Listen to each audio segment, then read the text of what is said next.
Hey guys, Brass Facts here. The Holosun DRS. Probably the contender for the best crowd pleaser at SHOT Show. Ooh, red dot with the vision overlay from ODST. Here we have a device that works as an independent red dot, but also with the press of a button allows you to have either a thermal or night vision overlay.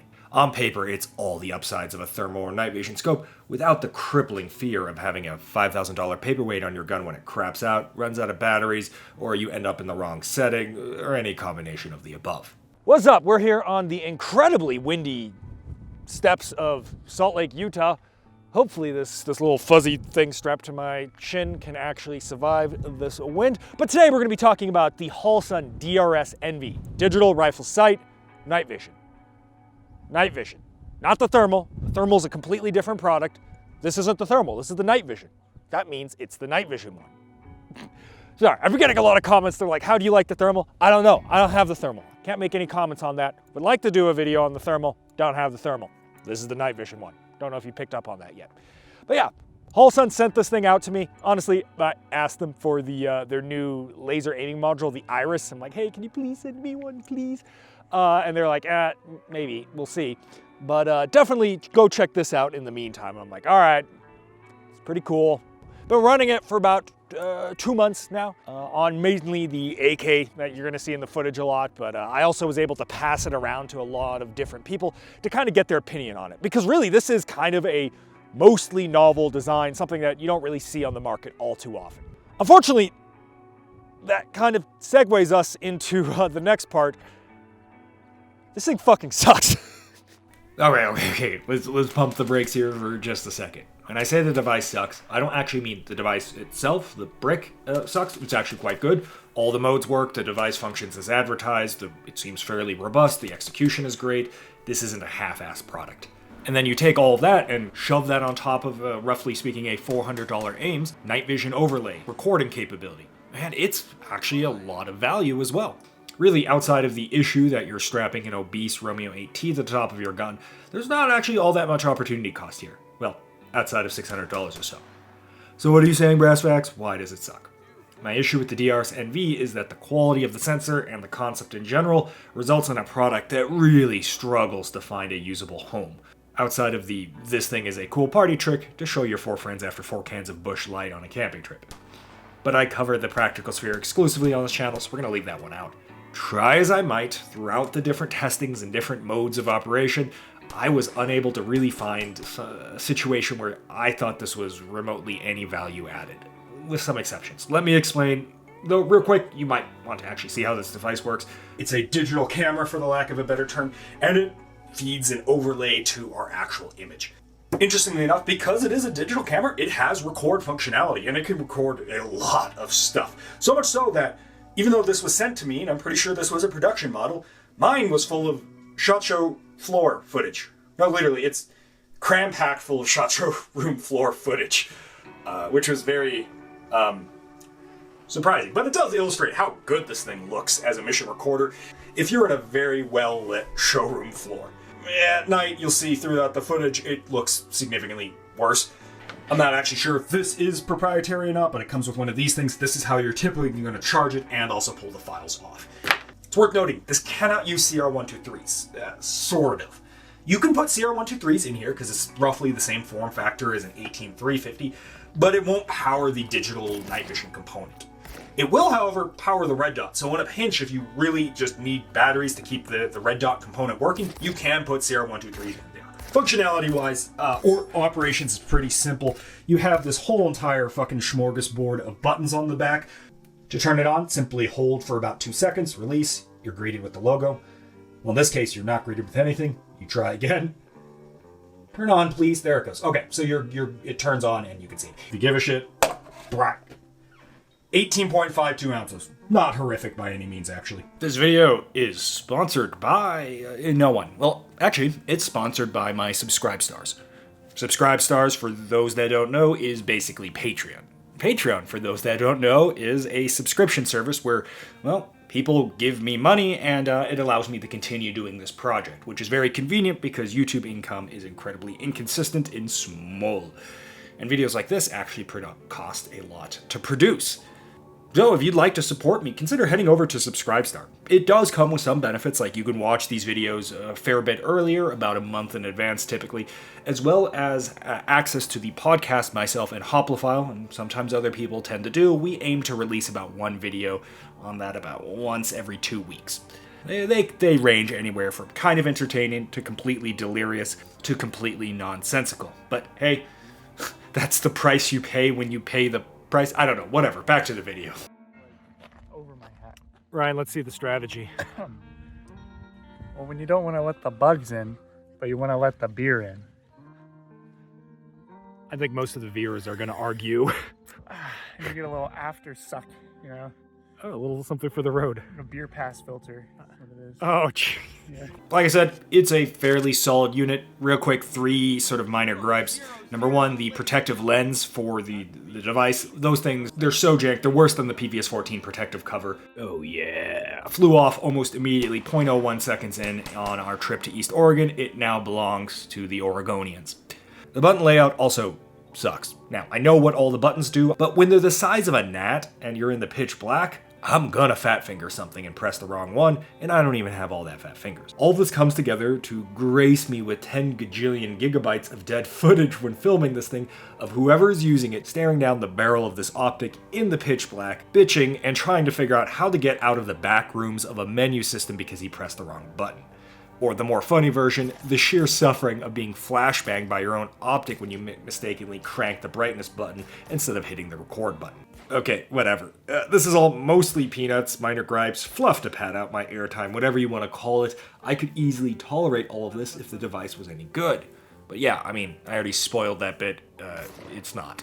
The issue can mostly be summed up with, hey, it's a $600 to $700 digital night vision unit. And thus, it behaves exactly like a $700 to $600 digital night vision unit. Which means like complete shit. On a medium to dark night, this thing is functionally dead weight on a gun. You're not going to be able to see anything. You're just going to see static. It's going to be kind of hilarious. Even as you get some lighting in the form of an overcast night, say, it's still massively struggling and functionally useless. Okay. Shooter ready. Yeah. Passive digital night vision ready? Yeah. No, I meant like ready for the market? No. Okay. Stand by. Beeping. I don't fucking see it. So either you're going to write off 50 to 70% of lighting conditions, or you're going to admit to yourself, this isn't a one and done situation. The rifle you mount this to needs supplemental illumination in the form of some kind of IR illuminator. So you're probably going to have an illuminator on this thing, and you're going to be using it a lot. Hold on, let him cook.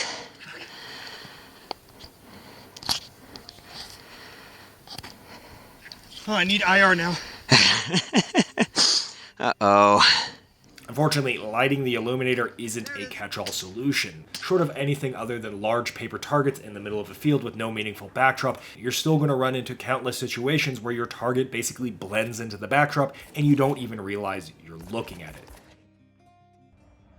Where are you? I'm so sorry. Can I phone a friend? In between the two bushes. Fucking malfunction. Or the more entertaining version, you're looking at a target and you're engaging it 10 times in a row until the cameraman generously lets you know, hey, jackass, the rock is dead. How about you try shooting a real target? This complete mess of an engagement cycle is confounded by the complete claustrophobia of having to basically use this thing like a periscope as you wave it around trying to actually find out where anything is, where the target is, where the road is, where you're going to snap your ankle next. It's almost like a purgatory version of a first-person shooter where the gun is locked to your face in many ways. Even if we kind of dial it back onto sort of flat range style courses of fire, where you can basically almost see the targets, you still begin to struggle. Now, you'll do pretty well for 50 to 90% of the course, and then every once in a while you're going to enter submarine periscope commander mode as you spin the optic around trying to find where that last final target is. It's somewhere over there. I promise the target didn't get up and move. Only on nights where we can rely on moonlight and the illuminator and our naked eye could see did this thing kind of click and seem to be remotely useful, where you just panned around and engaged targets freely. As such, the requirement for really generous lighting conditions, such that the ability that your off eye can actually find things, the requirement for a illuminator, seems to really pigeonhole this device into either on a rifle urban setting or kind of on a ranch/farm scenario where you have a lot of lighting in the form of, like spotlights everywhere or just, area lighting, but you want to peer into the shadows and go shoot a raccoon or something at like 10 to 25 yards at most. Yeah, and in that scenario, it can work very well. But then you begin to ask yourself the question, well, if I'm already buying a $200, $300, $400, $800 illumination device alongside with this, why don't I just buy the DRS thermal variant, which seems to solve this problem set, peering into shadows while also having a, standard red dot device, much more elegantly for basically the same price. As such, in a standalone configuration, I really think this thing has extremely limited use. Just going to use the red dot and flashlight for 99.9% of the time, and every once in a while you use this thing to peer into the shadows or something. So, you've decided, potentially like me, that you don't really like how this thing performs in the standalone configuration. There's too much periscope searching, there's too much of that, it's too janky, you don't want to deal with that. But you still see some potential, and that potential is you wear night vision, probably just a PVS-14 on one eye, and this on your gun, and you use the PVS-14 to scan, to move, to navigate, to do all the things we like, night vision to do. And even with the higher fidelity, the higher light amplification, we can see targets that we can't really see with this thing. And then, you see the target, and you use this for the last 5% of engagement, and oh, look at that, there's the target, boom, boom, cool, awesome. I'd call this like essentially passive aiming plus, right? We're relying on this thing to just give us that little bit of edge with passive aiming. And here is where we run into the catch-22. Well, it's not a catch-22, that's not what a catch-22 is, but it's kind of like a catch. Let me explain. Why don't we just turn off the overlay? We're already using night vision, and then we're just going to passive aim with the red dot only component, right? So we look through the night vision, we look through the red dot, we only see the red dot, right? The overlay is turned off, and we do it like that. And it turns out that is the exact same thing. In fact, it's slightly faster and more intuitive. Up close, passive aiming works well.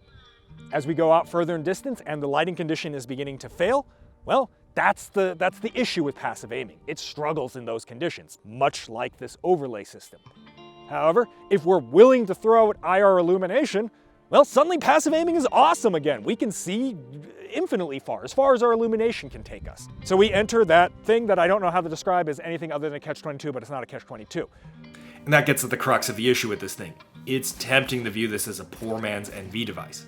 But personally, if I'm being honest, it doesn't give you traditional night vision capability. You can't navigate, you can't shoot in the dark with this. You need significant supplemental lighting. So standalone, this is a backup solution for a dude that already owns like 5 rifles and wants an options for a scenario where he doesn't want to or can't bring night vision. And the setting is both bright enough that the user can navigate without the aid of a night vision device and spot targets, but dark enough that this device is still, value added, perhaps peering into shadows without having to use a white light. And for those that are locked in and wanting an introductory night vision device, there are actually just better options. Something like the Psyonix Aurora. That will show you the capabilities of night vision and it'll be a very cool device at a similar or actually higher performance level than this thing. But unlike this thing that you'll absolutely outgrow into the future, the Psyonix Aurora can stick with you as a night vision low light action camera to film you doing hood rat shit with the boys in front of the Wendy's to go put on Instagram. You know how it is. Which, by the way, all the footage you see in the background that looks kind of grainy and somewhat purple that isn't monochrome, that's the Psyonix Aurora. Now, to warn you, once again, it was basically dusk. Those were not dark conditions, not at all. And that was doing significantly better than the DRS. But yeah, I mean, the footage looks kind of cool, right? Alright, that's been more harsh than normal, but I feel very strongly about making sure people don't spend money on things that they're going to regret down the line. And I think for most people, this is not for them.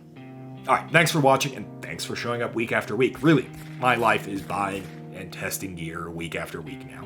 And the only thing that gives me happiness and dopamine is you guys commenting and being along for the whole ride with me. And soup. Soup also gives me happiness. Alright, okay, bye. In the burrito sack.